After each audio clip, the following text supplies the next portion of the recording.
what up mga solid subscribers, no? So ngayon guys, ang papanoorin po natin itong Beaniverse World Tour na yun dyan ka lang, no? May nag-PM daw sa akin nito. Ang ganda rin ng mga camera angles nito, no? Basta ang ganda rin ng angle dito, like yung nakita ko na siya, like pinoward-forward ko siya, no? Ano, parang may ginagawa sila kaiba rito, no?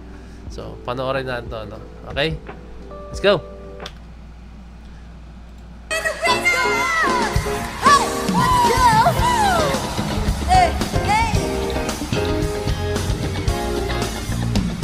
Let's go, Aya!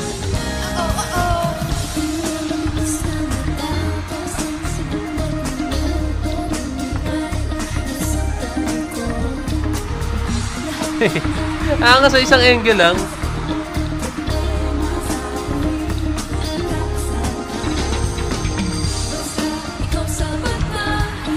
Angas si Mika.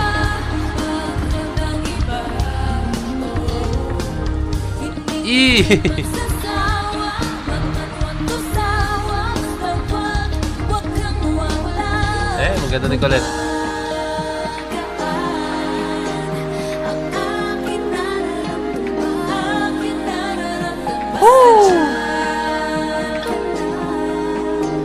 Angas, isang ano na talaga siya, isang take, walang cut yung video.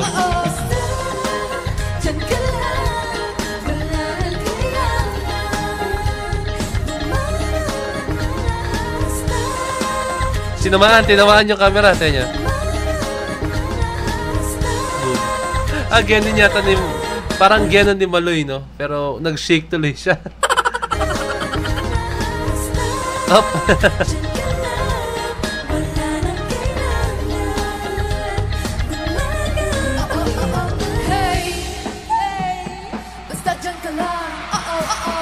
Si Mika. Angas ni Mika, guys. Angas niya.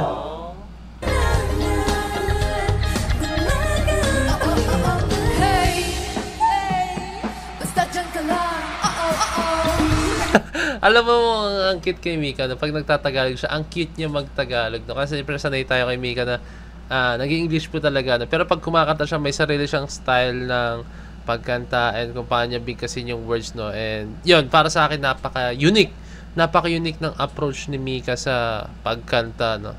For me, that's just my own opinion. Pero ewan ko, so far siya palang yun naririnig kong ganong klaseng tono, ganong klaseng way ng pagkanta.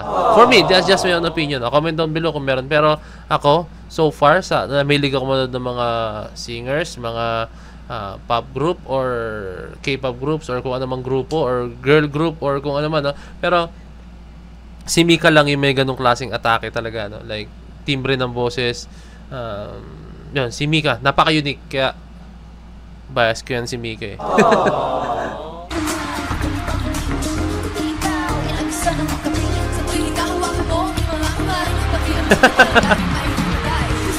Ang kulit ni Mika, eh.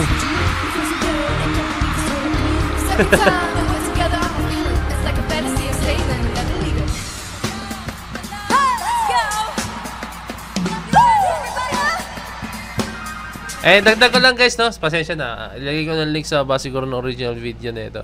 Itong video to, na para mapanood nyo sa yung bagsakan, no? Tandaan nyo, guys, yung gantong isang take lang. Pati yung cameraman, guys, kasama nila sa rehearsal, to believe me. Ilang beses na rin ako nakapag-shoot ng ganyan, no, na ganyang klaseng take. Pero hindi yung ganyan na live performance na concert, hindi. Pero yung video shoot na ano talaga, na yun, dance video shoot, no? Dance video, no? And mahilig kasi ako mag-shoot ng mga dance video. And ganyan, kasi kailangan mo talaga pati yung cameraman mo i-rehearse mo siya, no? And eto, tong gantong take nila, gantong shot nila is talagang in-incorporate nila yung ano, sa choreography, yung ano, yung cameraman, no? So ibang level din yan, guys, lalo na yung ganyan, napakalaking concert, kailangan maging alive yan, no? So far napaka-smooth, no? Wala pa ako nakikitang parang error or what, no? Okay, nag-iba na rito. Oh, may drone shots sila rito. Okay. Pinakita yung audience sa Philippine Arena. Wow, pinakita nila yung Blooms. Wow. Solid. So, dyan lang kayo, Blooms. dyan lang kayo, sabi nila.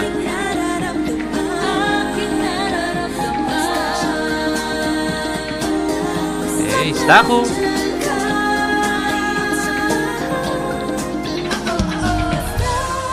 Uh-oh.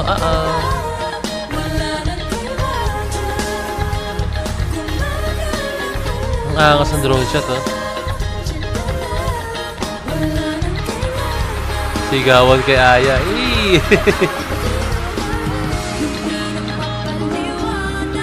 Hey, ang angas! Let's go, Master Joe! Let's go, Maloy.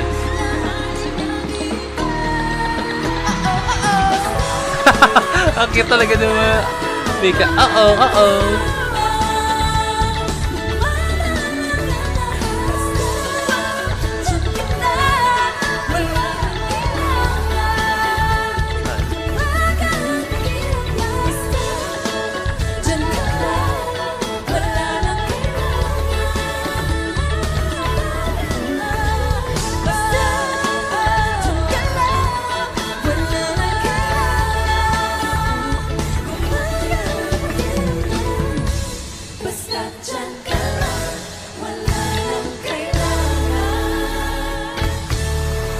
Wow!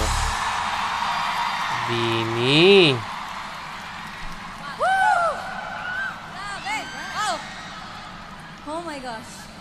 Nag-enjoy ba kayo? Alam niyo? Love it! Enjoy.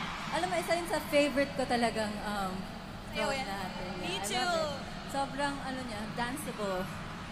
But anyways, thank you po so much sa lahat na nandito and lahat ng team bahay, sa lahat po ng sumuporta ng Bini. Maraming salamat po. Sa loob ng 4 years, I think. Sa loob ng 4 years, nandyan lang po kayo. Thank you. Grabe. Thank you po. And in 4 months, officially 4th anniversary na natin. Wow! God, wow, Sana sa natin, 4th guys. anniversary. So, pero 6 years na tayo magkakasama. So, sa lahat ng taon na yan, anong favorite memories niyo of us? Go mix! Oh, me? Okay, I think that's it. Tapos na rin yung video. No? So, ayun. Grabe. Kaya pala na-recommend sa akin ito nag-PM. Ang ganda pala talaga. No? Yung angle niya, tapos yung mga drone shots. Ang sarap lang panoorin. Ang saya nila tingnan. To the point na parang ang sarap nila makasama sa stage po talaga. No? And I hope guys na one day, no, i-claim natin yan. No? Na-meet na nga natin na video, diba? Pero sana makasama ko sila mag-perform sa stage show, even though na kahit backup dancers lang tayo. Isa tayo sa mga backup dancers, no? Walang problema sa akin yan. Pero isa yun sa mga pangarap ko, maging dancer kasama ang Bini, no? Diba? Malay naman natin, no? Hindi naman imposible yan. Lahat naman ng bagay is pwede mangyari, no? Basta alamin mo lang sarili mo na, i-aim mo lang na talagang kaya mo, no? So, kayang-kaya naman talaga yan, no? Basta, ayan, tulad ng Bini, talagang pinakita lang po talaga nila yung puso nila sa ginagawa nila, no? Nagpatuloy lang sila despite na sobrang daming ups and downs po talaga nangyayari, no? And ayan, nakita niyo naman kung ano sila ngayon dahil po sa pagpupursige nila and then sa pag-persevere nila and syempre sa pagiging resilient po talaga nila, no? Diba, no? And nakita nila na kayang-kaya po talaga. Basta tuloy-tuloy lang, hayaan nyo lang kung unti lang yung sumusuporta that time, no? And basta kung ano yung gusto mo, yun ang gawin mo, no? Kaya mo kung paano sabihin na iba, no? So, ayun guys! Sobrang nag-enjoy ako dito, no? So, kung may mga request pa kayong gustong panoorin na kung may request pa kayo na gusto nyong panoorin ko, yan. Gusto nyong panoorin ko, no? Comment kayo down below or message nyo ako sa aking Facebook page na Point of Pencil. So, this is Point of Pencil signing out. Dual ako. I'm very sorry. Peace. That's G.